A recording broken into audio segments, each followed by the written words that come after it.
Assalamualaikum warahmatullahi wabarakatuh. Kita berjumpa pada mata pelajaran pemrograman komputer. Kali ini kita akan membahas Python, di mana interface-nya kita nanti akan menggunakan PyCharm. Langkah pertama yang kita perlukan adalah menginstalasi Python. Cara instalasinya kita download dulu tentunya menggunakan Chrome. Yang pertama ketikkan Python. Oke, download. Langsung silahkan download, kemudian nanti menuju ke Python.org. Kita tunggu. Wah, ini perlu kecepatan yang maksimal ya tentunya. Nah, di sini otomatis ternyata Python sudah mengidentifikasi bahwa kita menggunakan sistem operasi Windows.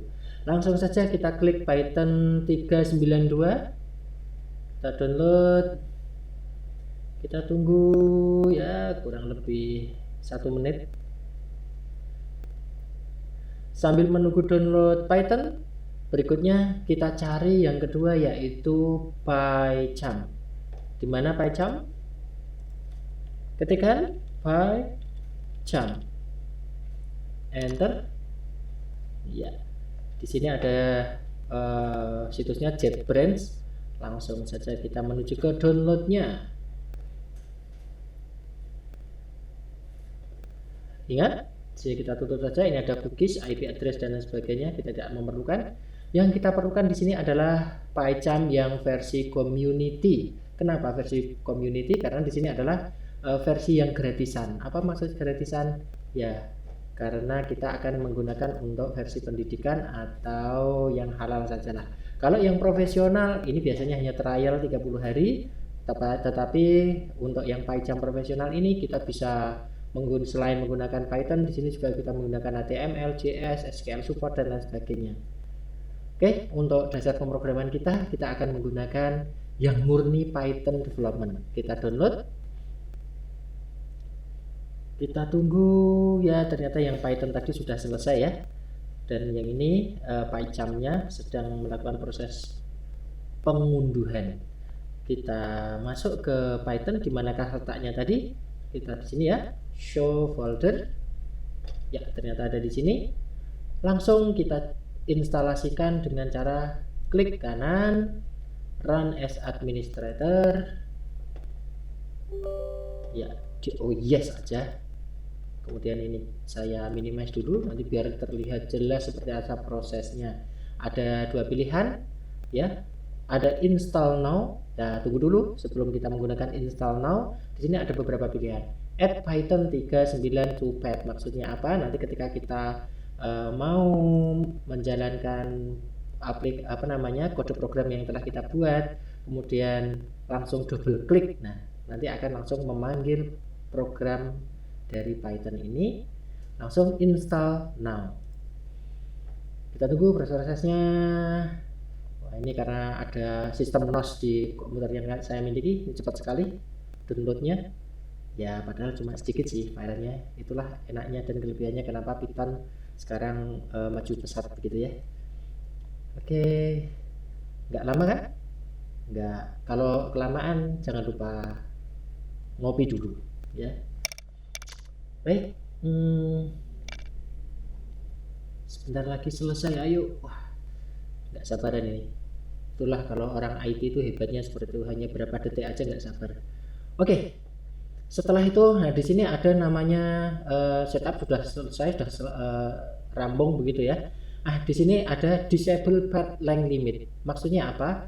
Kalau kita nanti ini kelemahan dari Windows ini biasanya ya, kalau di Python itu kita menggunakan path itu misalnya kita membuat folder di dalam folder lagi dan panjang sekali foldernya. Nah, itu kalau di Windows itu ada batasannya. Misalnya ya, yang saya tahu itu biasanya batasannya sampai 256 karakter. 260 karakter di sini. Nah, untuk itu kita hilangkan limitasinya atau pembatasannya ini. Nah, cukup kita klik saja. Oh ya, ini saya sedang render. Sudah selesai, saya stop dulu. Ini ada gangguan. Mana tadi? Wah. Ya. Kita lanjutkan. Sudah selesai ya, tadi sudah kita disable untuk limitation path-nya, untuk pembatasan path-nya, jadi nanti tidak ada batasannya meskipun sedalam lautan, ya, selebar langit, maka bisa kita masukkan path dari directory tersebut.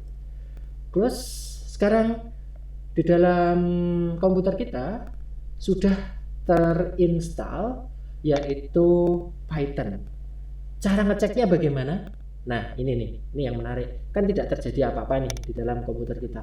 Cara ngeceknya di sini kita biasanya pakai window, klik pada window, kemudian ada search ya di sini, atau kalau di sini Anda susah mencari di sini, dari window di situ ada di keyboard Anda ada simbol bendera atau jendela, kemudian ada silahkan ditekan tombolnya, kemudian muncul seperti ini, kemudian tekan R bersamaan. Nah, akan muncul run seperti ini, jalankan aja cmd. Iya.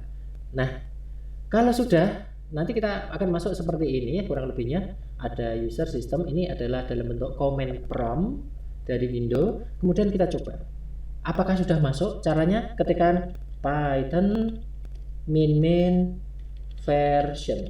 Oke, jangan salah ketik ya, spasi mempengaruhi. Min itu maksudnya strip ya, yang di sebelah kanannya angka 0, kita enter. Nah, kalau sudah muncul di situ Python, nah di sini ya Python 392 sistem, ini berarti kita sudah sukses menginstalasi.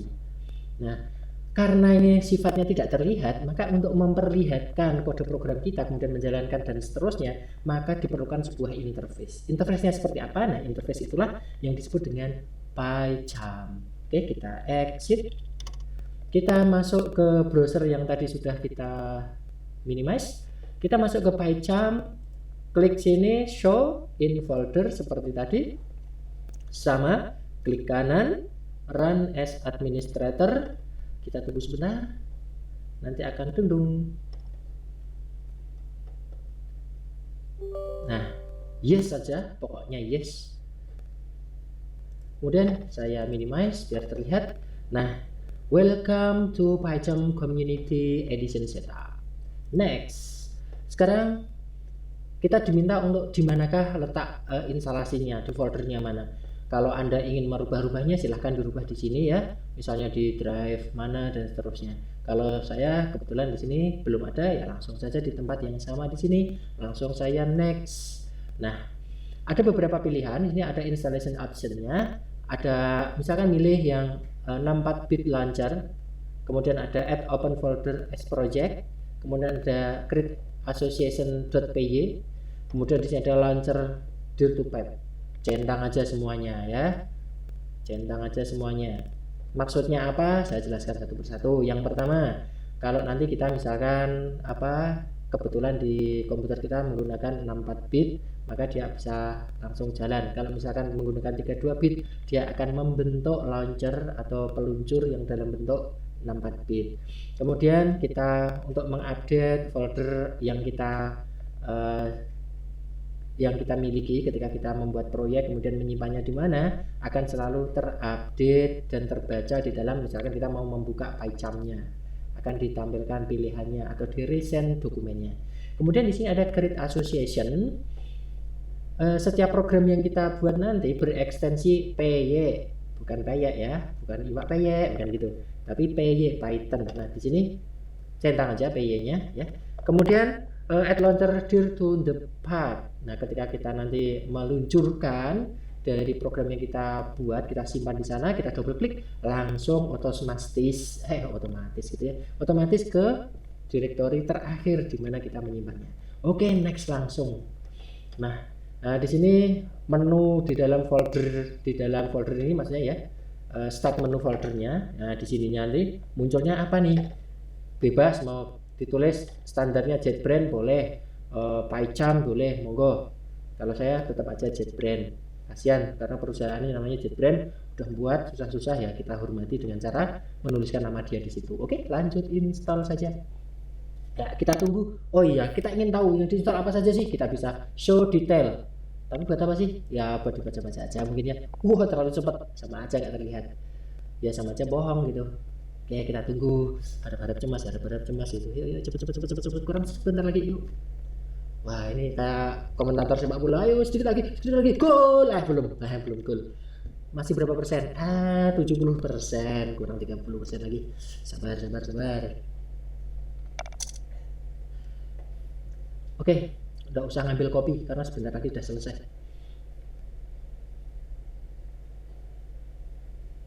Oke. Iya, selesai. Nah, di sini ada pilihan nih, ya. Ketika kita selesai instalasi PyCharm-nya ada dua pilihan. Langsung di reboot itu maksudnya komputer kita setelah kita install itu akan melakukan restart, ya. Kita restart. Kemudian pilihan yang kedua, I want to manually reboot later. Nanti rebootnya nanti aja gitu ya. Saya memilih nanti aja karena sedang rekaman kan nggak enak sama yang sedang merekam nih. Oke, kita finish aja. Oke, kita tunggu. Gak ada perubahan apa-apa? Ya jelas, karena tidak ada pilihan langsung meluncur. Nah, biar langsung meluncur bagaimana? Ya kita lihat di sini. Ada nggak? Kita cek tadi JetBrains C. Ya ini JetBrains New. Kemudian di sini ada PyCharm. Kita klik saja. Tunggu beberapa detik. Nah, hasilnya seperti ini. Di sini ada privacy policy. I confirm that. Pokoknya centang aja bahwa kita setuju menggunakan produk ini gitu aja ya. Oke, masuk Pak Eko. Lanjut. Oh, data sharing. Apa kita nanti perlu sharing ke JetBrains privacy policy-nya?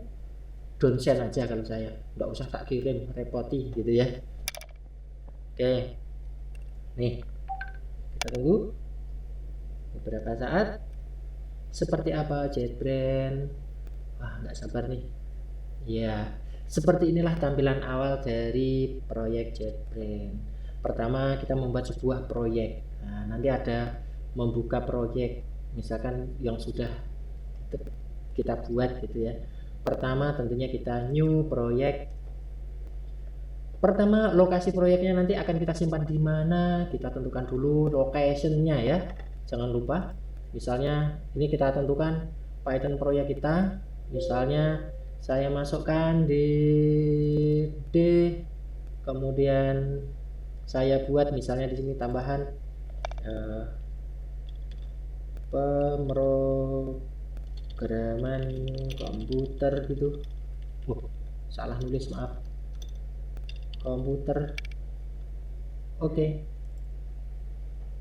Sudah masuk pemrograman komputer? Sudah, sini. Kemudian saya oke. Ya. Kemudian pemrograman komputer ini tadi kita sudah buat lokasi untuk menyimpannya. Berikutnya kita akan menentukan environment using-nya, jadi penggunaan lingkungan pemrogramannya. Kita menggunakan default-nya saja. Di pemrograman nanti default-nya lokasinya di venv ini ya, venv environment-nya ya. Jadi inherit oke. Make available to all project oke. Nah, kita centangin ini. Base interpreternya nggak usah dirubah-rubah ya, karena interpreternya kita menggunakan Python exe yang sudah terinstalasi pada saat kita menginstalasi Python tadi. Oke, langsung aja create. Ya, inilah program pertama kita, tampilan pertama kita dari PyCharm.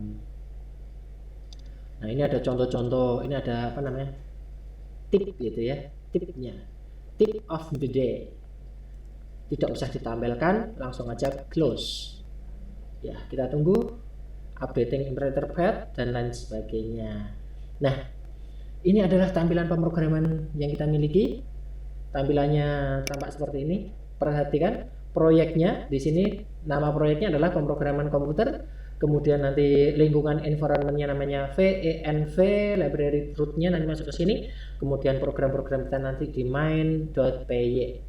Gitu ya. Oke, sekarang kita coba program kita pertama, hello world, gitu ya. Baik. Oh ya, kita pelajari dulu. Ini namanya bagian-bagian yang ada di sini ya. Ini main.py. Nama program kita namanya main.py Python. Kemudian di sebelah kanan tarik terus. Nah, di sini ada namanya tombol run main. Main itu adalah nama yang ada di sini. Nah, di sini kalau ada tombol pagar, maaf, ada karakter pagar di sini, pagar ini. Nah, ini fungsinya hanya sebagai komentar gitu ya. Nanti kalau kita membuat program kok ada ininya, berarti tidak dieksekusi, tidak akan dijalankan oleh program. Oke, saya hilangkan semuanya saja, delete. Oke. Kita coba program, kita kasih keterangan.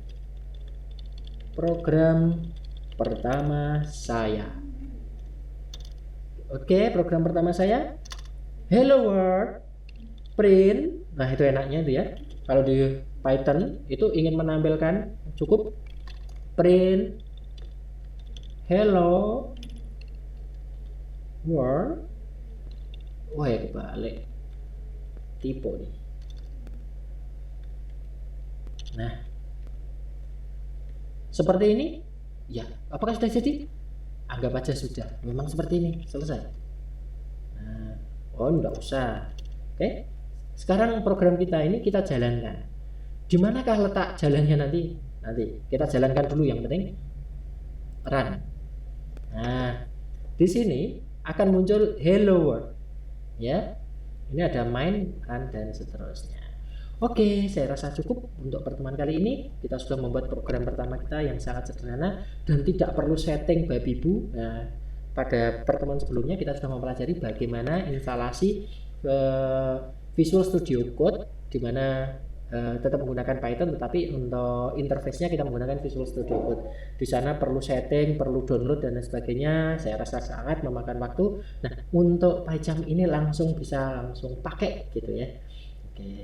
Nah, jangan lupa disimpan dulu, simpan gitu aja boleh, atau ini sudah otomatis nyimpan ya, sudah otomatis nyimpan, jadi nggak usah disimpan lagi, boleh kita tutup seperti semula. Nah, nanti apakah Anda ingin yakin keluar, ya exit, yakin gitu ya.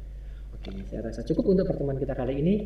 Nah, kalau terlalu cepat nanti silahkan diperlambat, kalau terlalu lambat silahkan dipercepat cara penyajian saya. Apabila belum jelas silahkan nanti di pause pada salah satu sesi yang menurut Anda belum paham cara instalasinya. Saya rasa cukup, kurang lebihnya mohon maaf. Assalamualaikum warahmatullahi wabarakatuh. Semoga bermanfaat.